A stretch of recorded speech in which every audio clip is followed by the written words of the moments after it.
yang tahu yang jeruk? Nah, ibu alumni dari sana. Nah, jadi di sini ibu baru beberapa bulan di sekolah ini. Kalian belajarnya sama Ibu Angel ya, materi fikih? Iya. Jadi kebetulan beliau ada acara nikahan. Jadi nanti kalian pulang setelah cepat karena guru-guru bakal ke nikahannya Ibu Angel. Jadi pada kesempatan kali ini, ya. Jadi pada kesempatan kali ini ibu yang akan masuk untuk mengajar kalian di sini. Nah, kalau dilihat sebelumnya sudah tahu kita mau belajar apa? Belum. Kalau ibu lihat di sini itu kita belajar masih dalam bahasan toharo, artinya bersuci. Nah, tapi ini materinya adalah tentang macam-macam air dalam bersuci. Nah, jadi tadi kalian udah masuk yang pertama ya? Iya. Tadi pembahasan pertama itu jamnya Ibu Eka ya? Iya. Ibu Eka ngajar apa? Makanan haram. Oh, makanan dan haram. Fikih lagi. Kita ini fikih banyak. Ya. Ini sepertinya masuk semua ya. Kita masih mempelajari materi tentang toharo, artinya bersuci. Jadi banyak yang digunakan ketika kita ingin bersuci. Salah satunya adalah kita menggunakan air. Nah, jadi di sini macam-macam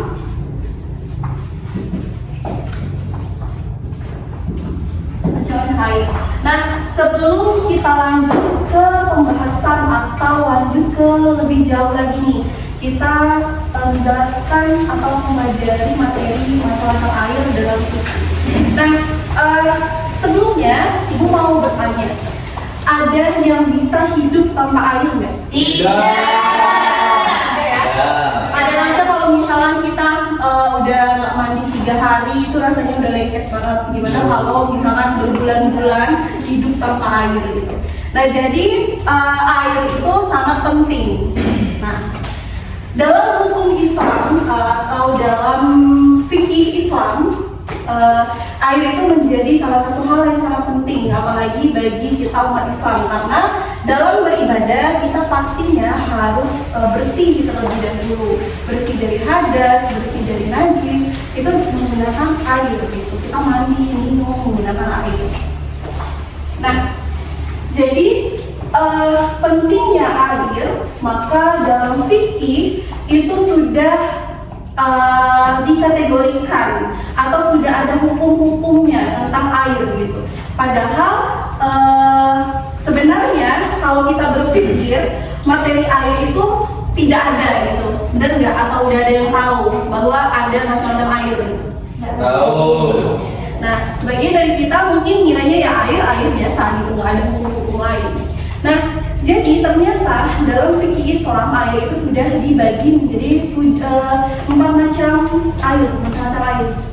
Nah, dalam mazhab Syafi'i sendiri sudah dikelompokkan menjadi 4 macam. Yang pertama adalah 1 itu air suci dan menyucikan. Yang 1 ada air suci dan menyucikan. Kemudian dalam mazhab Syafi'i juga ada 2 lagi, ada berikutnya itu air musyammas. Kemudian yang ketiga itu ada air suci tetapi tidak mensucikan. Nah, kemudian yang terakhir itu ada yang namanya air mutanajis. Jadi dalam mazhab Syafi'i udah terbagi menjadi 4 macam air dalam fikih. Nah, yang pertama air suci dan menyucikan. Artinya pada dasarnya air itu memang sudah suci. Memang dasarnya sudah suci zatnya. Nah, dan bisa digunakan untuk menyucikan.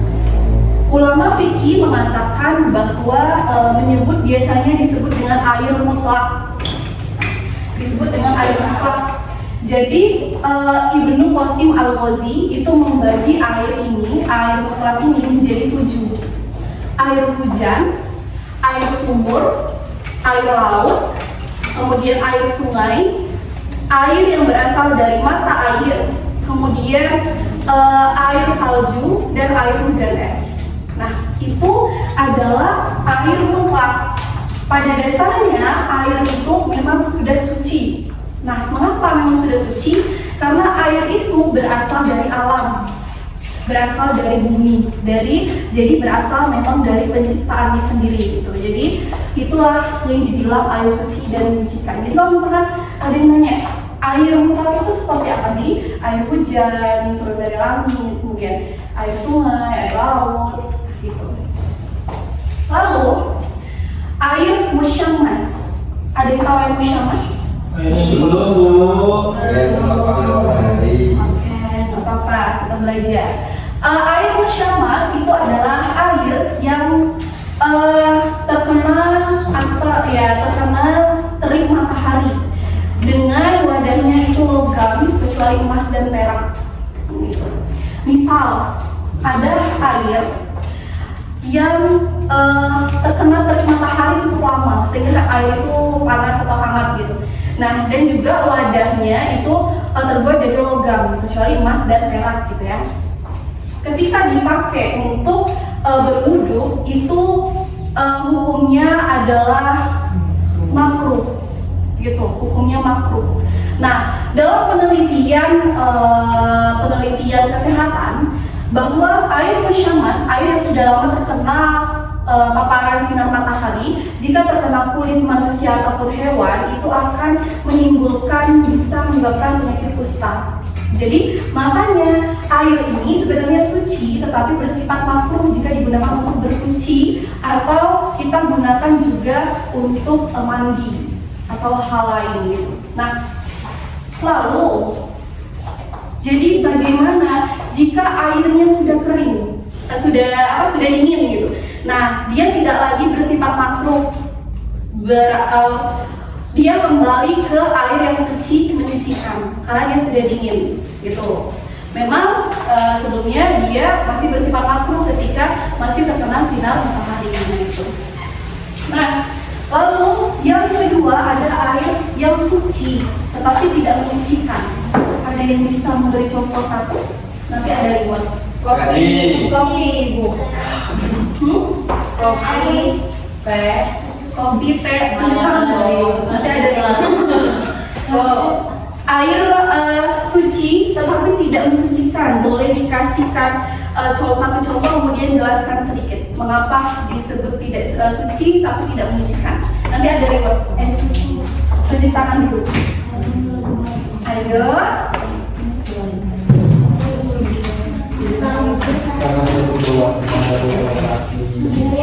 Maju ya. Dapat pena aku nak pena. Makanan ada ini? Tidak ada. Ayo, saya sini dong lagi. Ayo, Bu, maju, silakan.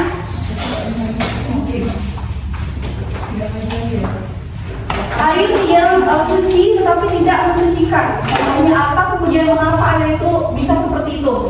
Contohnya itu air susu. Jadi air susu kan itu suci dan mensucikan, namun tidak bisa untuk berwudu sebab kandungan airnya itu sudah berubah baik dari warnanya maupun zat di dalam airnya, jadi tidak bisa digunakan untuk berwudu. Oke, betul. Boleh kasih aku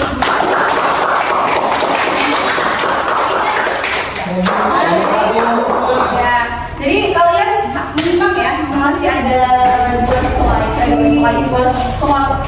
dua slide lagi. Jadi silakan kalian menyimak apa yang Ibu sampaikan.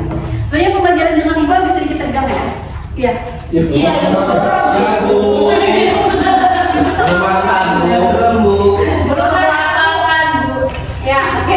Jadi apa yang disampaikan oleh temannya tadi itu betul. Air susu atau air kopi. Nah, tetapi sebelumnya air suci tetapi tidak mensucikan ini dibagi menjadi dua jenis, ada namanya sendiri. Yang pertama itu air mustakmal sama air mutawaya. Nah, yang dicontohkan oleh saudari Nirmala tadi itu adalah air mutawaya. Nah, kita ke pertama dulu, air mustakmal. Nah, air mustakmal ini mohon diperhatikan terlebih dahulu ya. Air mustakmal ini adalah air suci yang menyucikan sebenarnya, tetapi bersifat tidak dapat digunakan lagi apabila sudah kurang standarnya. Jadi contohnya gini, misal nih kita mau sholat di masjid kampus, ya. Oh ya, sebelumnya dalam fikih Islam itu juga sudah diatur volume air, menentukan air yang sedikit dan air yang banyak itu seperti apa. Jadi dalam fikih Islam bahwa air itu sudah ada ketentuannya atau besaran banyak sedikitnya air. Nah, jadi air yang banyak menurut fikih Islam itu adalah air yang lebih dari 2 kula. Artinya 2 kula itu 200 liter lebih lah. Nah, itu 2 kula. Nah, sedangkan air yang kurang dari 2 kula itu adalah air yang sedikit. Jadi tidak bisa digunakan untuk berwudu. Nah, contoh, misal Edi mau sholat ke masjid kampus misalnya ya. Di sana itu terdapat bak air 2 kali 2 persegi. Artinya cukup besar air itu dan menampung debit air sampai 200 lebih liter air dalam itu. Nah, jadi ketika Edi ini berwudu kan banyak tuh yang penuh baknya penuh. Jadi Edi kemudian teman-teman yang lain itu langsung saja mengambil, langsung digunakan untuk berwudu. Kemudian langsung dicelup-celup aja ke dalam bak itu. Nah, itu jika volume airnya tidak berkurang, masih dalam 2 kula standar volume air fikih Islam, maka itu masih bisa digunakan untuk berwudu. Namun jika memang baknya besar 2 kali 2 meter persegi, tetapi airnya tidak mencukup sampai 200 liter lebih. Nah, itu yang dinamakan air mustakmal. Jadi air mustakmal ini adalah air yang tidak mencapai 2 kula kemudian sudah digunakan untuk berwudu. Oke, baik. Sepertinya sangat terfokus dengan materi. Saya juga sudah letih, lesu, lapar dan lain-lain. Bagi sekarang kita ice breaking dulu. Nanti kalau misalkan saya melihat ada yang lebih semangat, nanti ada reward. Oke, boleh boleh berdiri dulu.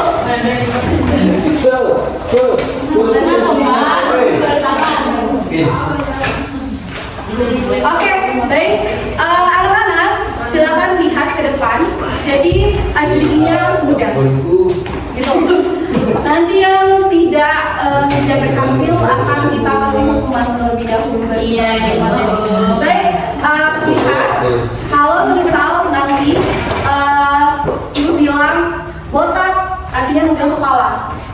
Botak, batik baju.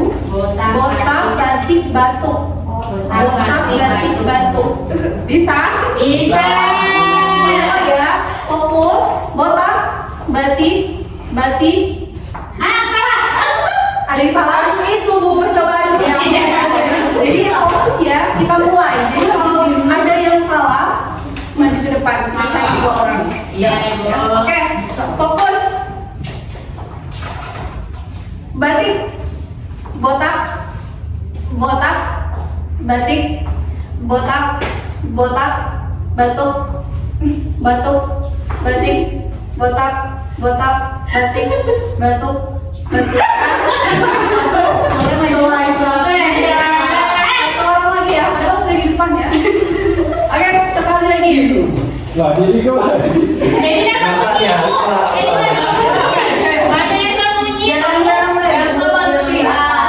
Batuk. Aduh, belum ya. Batuk. Sekian. Lihat ya. Batuk. Batik. Botak. Makanya sudah jadi Oke, fokus ya. 1, 2, 3, botak, botak, batuk, batuk, batik, batuk.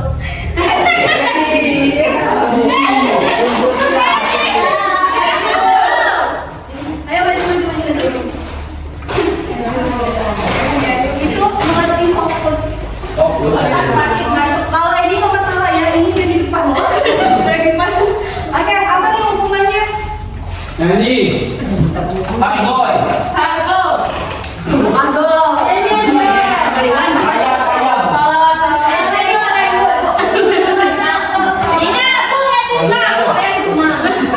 Ayo dari kalian menentukan.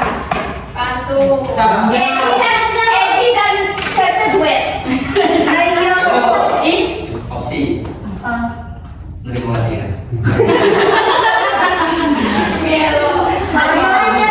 Pantun, puisi, nyanyi, nyanyi aja mana? Ini aja. Nyanyi pelangi-pelangi huruf O. Ayo, bareng. Satu. Kalau misalkan tidak ada satu di antara kalian tidak bersuara, bilang 2, 3.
Batas wangi. Yang nomor 3.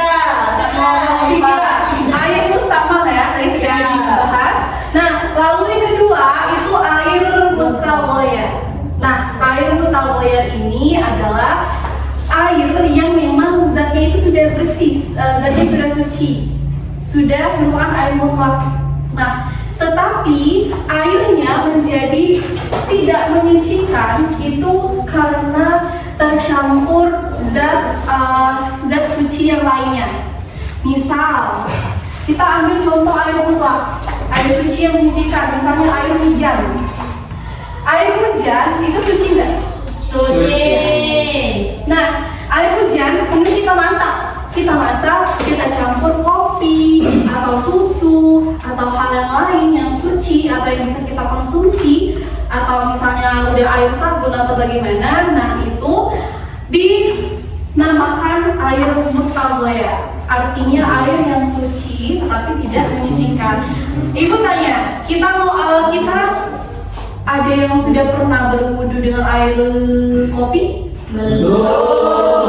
Itu tidak boleh dibilang untuk bersuci. Itu namanya air mutawayar, air yang memang awalnya adalah air yang suci, tetapi karena tercampur zat suci lainnya, maka air itu menjadi tidak menyucikan. Gitu. Nah, lalu yang terakhir ada yang namanya air mutanajis. Air mutanajis. Nah, ada yang masih mau reward? Saya. Tolong jelaskan apa air mutanajis, contohnya seperti apa, mengapa air mutanajis air itu disebut mutanajis. Silakan, ada dua orang lagi, ayo. Saya mau hadiahnya aja, Bu. Boleh 1, 2, 3 tunjuk tangan? Tidak ada, silakan Eka. Ayo. Contoh air mutanajis itu apa? Kemudian mengapa air tersebut dibilang mutanajis? Sebelumnya air mutanajis itu yaitu air yang terkena najis, kotoran. Contohnya seperti tai burung, terus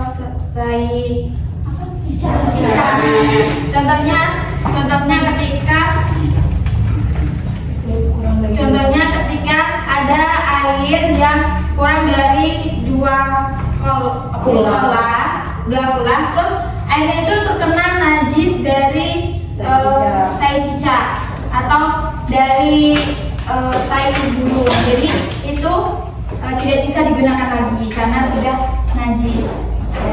Boleh tepuk tangan dulu? Nah, baik, benar ya apa yang disampaikan oleh temannya tadi. Nah, jadi air mutan najis ini adalah memang air suci.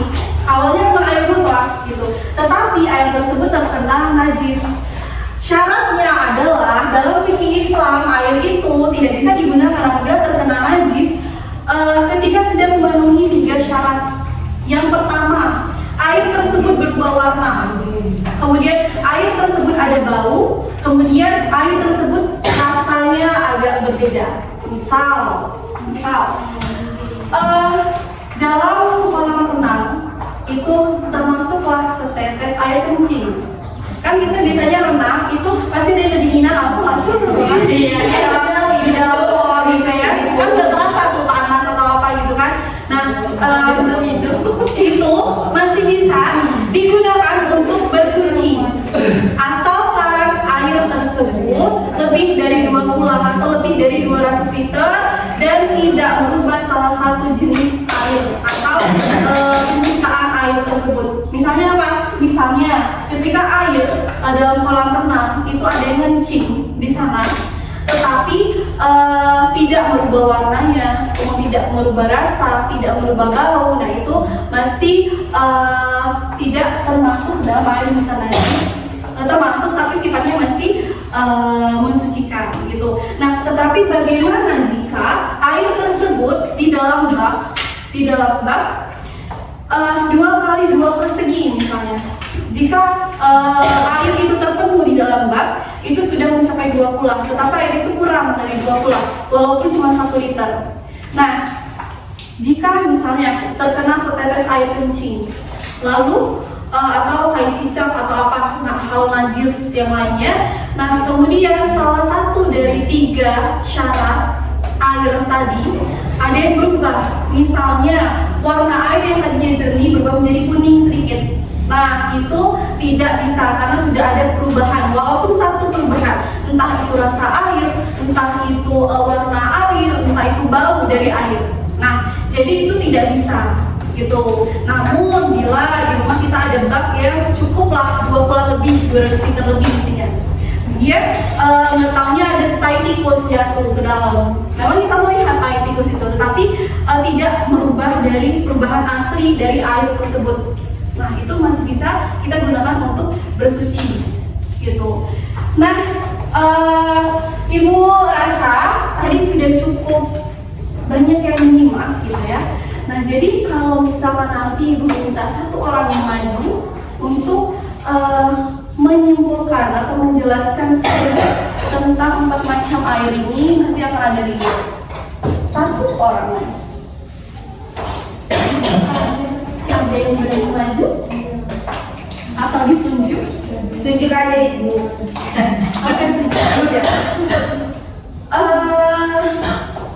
Tunjuk ya. Yang cowok, yang cowok, ibu perannya belum maju. Ada tadi mas. Sama. Itu maju, Pak siapa? Pak Yanto. Mari Pak Yanto ya. Maju. Jelaskan kembali apa yang sudah saya jelaskan. Setidaknya inti-intinya saja. Bu. Jadi apa selalu? Kok syok? Syok berat. Satu aja ya Bu. 4. Jelaskan apa yang sudah saya jelaskan. Baiknya itu ada air yang suci dan menyucikan. Yang pertama. Apa? Hah? Disebut apa? Disebut apa sih? Mutlak. Mutlak kan? Oke. Mutlak. Yang kedua. Yang kedua. Air yang suci namun tidak bisa mensucikan. Yang ketiga. Tidak nampak tertutup Bu. Tertutup ke kepala. Tadi ibu sudah besar pokoknya masuk ada Ayo Mustamas. Ayo Mustamas. Terus empat Mustarajib. Ya, Bu. Boleh dari empat itu contohnya tolong dikasih. Yang tadi satu ya Bu, salah satu menjadi itu dari air yang suci tapi tidak dapat disucikan. Yaitu air susu, kopi. Dikatakan air itu sudah berubah warna atau memiliki bau yang berbeda dari air sebelumnya.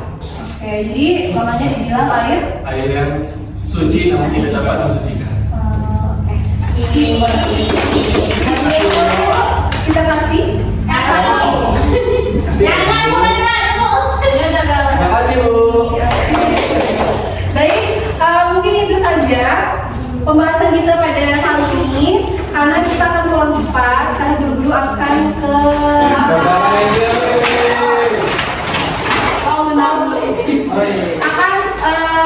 ke acara pernikahannya Ibu Ezra. Jadi kita doakan semoga acaranya lancar. Siapa itu?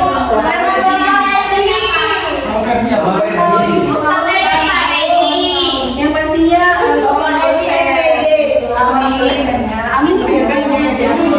Baik, hingga akhiri wabillahi taufiq wal hidayah. Wassalamualaikum warahmatullahi wabarakatuh.